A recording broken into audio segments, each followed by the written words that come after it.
Hi everyone.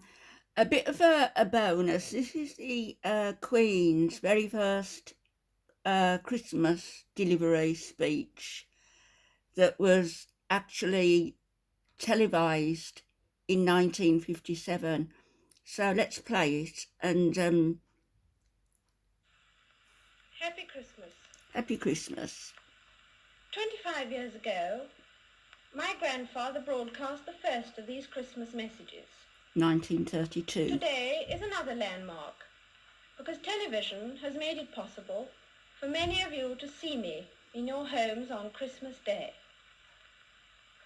My own family often gather round to watch television, as they are at this moment. Listen to the speech And that often. is how I imagine you now. Hmm. I very much hope that this new medium will make my Christmas message more personal and direct. I just started school It's inevitable that I should seem a rather remote figure when to this was many of televised, so I guess you, I a watched it successor with to the my kings and queens of history, parents. someone whose face may be familiar in newspapers and films, but who never really touches your personal lives. But now, at least for a few minutes, I welcome you to the peace of my own home. That it's possible for some of you to see me today is just another example of the speed at which things are changing all around us. It's worthwhile noticing Because of these changes, that three-strand pearl I'm not surprised that many necklace people feel lost and unable to decide was what to hold on to given to the and what to Queen, discard, I believe, by how to her take advantage of the new life parents without losing on the her best of the 21st old. birthday. But it's not the new inventions which are the difficulty. And has since been The passed trouble to is caused by unthinking people who carelessly throw the now away Princess of ageless Wales, ideals Kate. as if they were old and outworn machinery. They would have religion thrown aside, morality in personal and public life made meaningless, honesty counted as foolishness, and self-interest set up in place of self-restraint. At this critical moment in our history, we will certainly lose the trust and respect of the world if we just abandon those fundamental principles The Queen was which guided aged the men and 31 women here. who built the greatness of this country 31. and Commonwealth. Today, we need a special kind of courage. Not the kind needed in battle, but a kind which makes us stand up for everything that we know is right, everything that is true and honest. We need the kind of courage that can withstand the subtle corruption of the cynics, so that we can show the world that we are not afraid of the future. It has always been easy to hate and destroy. To build and to cherish is much more difficult. That's why we can take a pride in the new Commonwealth we are building.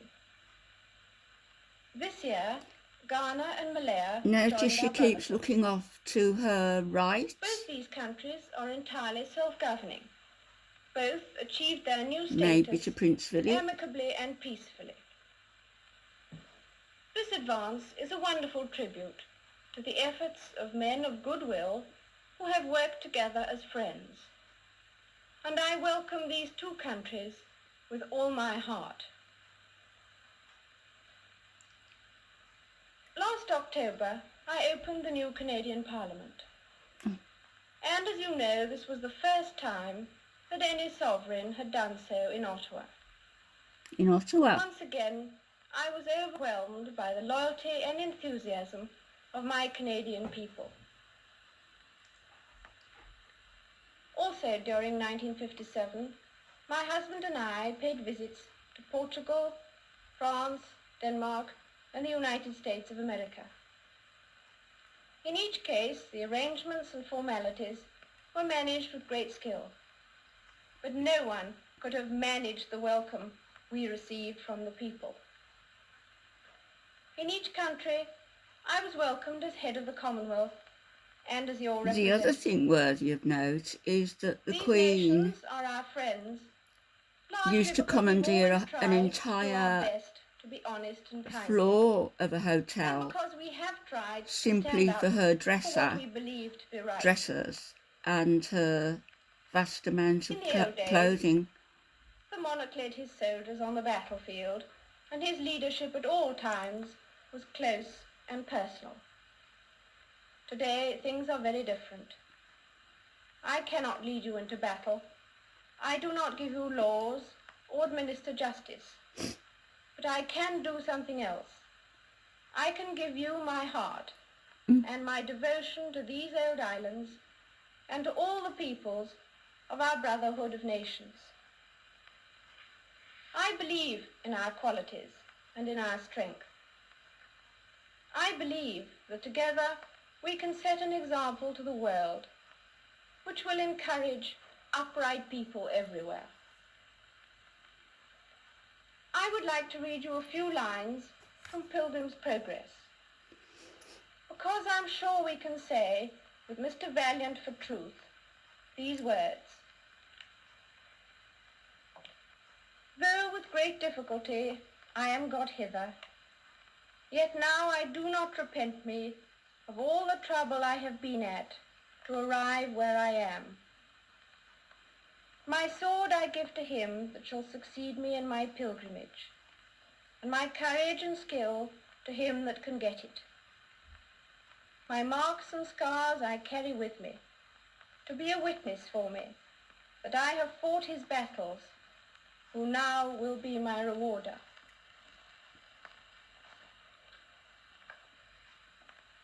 I hope that 1958 may bring you God's blessing and all the things you long for.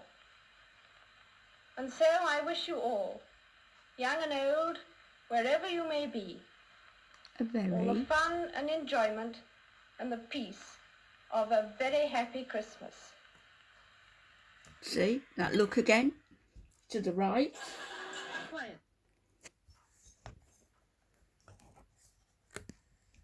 I wonder who she was looking at. I reckon it was Prince Philip giving her a little bit of Greek courage there, because as you know, Prince Philip was Prince Philip of Denmark. Well, his father was Prince Andrew of Denmark, and his mother was Princess Alice. What am I saying? Denmark, of Greece, Prince Andrew of Greece, and Princess Alice of Greece. And when the monarchy there was overthrown, they had to escape from Corfu, I believe, with Prince Philip in an orange box, you know, an old orange box, orange container, and that's how they fled Greece. Prince Philip had a number of sisters, can't remember exactly how many, 3, 4, who were married to members of Hitler's Luftwaffe, and that's why they weren't invited to the wedding of the Queen and Prince Philip, because simply there was just so much still, you know, ill feeling after the Second World War. I believe they got married in 1948, I'm thinking. I think it was 1948. I read that they got married. So, you know, the memories of the Second World War and all the horrors were very prevalent and to the forefront of people's minds.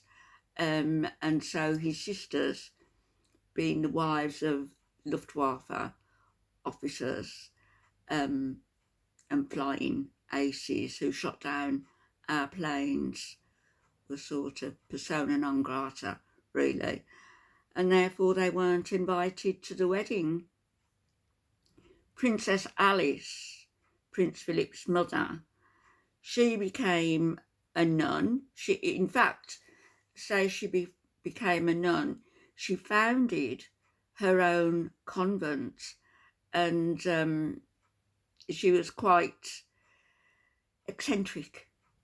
And there's a little bit about that I'd like to come back and discuss, because I think she was a real character, and in her own way, you know, quite a non-majestic royal. She was quite humble in her own way, and I believe she gave most of her jewellery, you know, that she didn't give to her daughters as heirlooms, but most of her own personal jewellery she gave away or used to found the convent that she did. She came to live with the Queen and Prince Philip in her latter years in Buckingham Palace. And but as I said, that's for another video, and we'll get into that at a later date.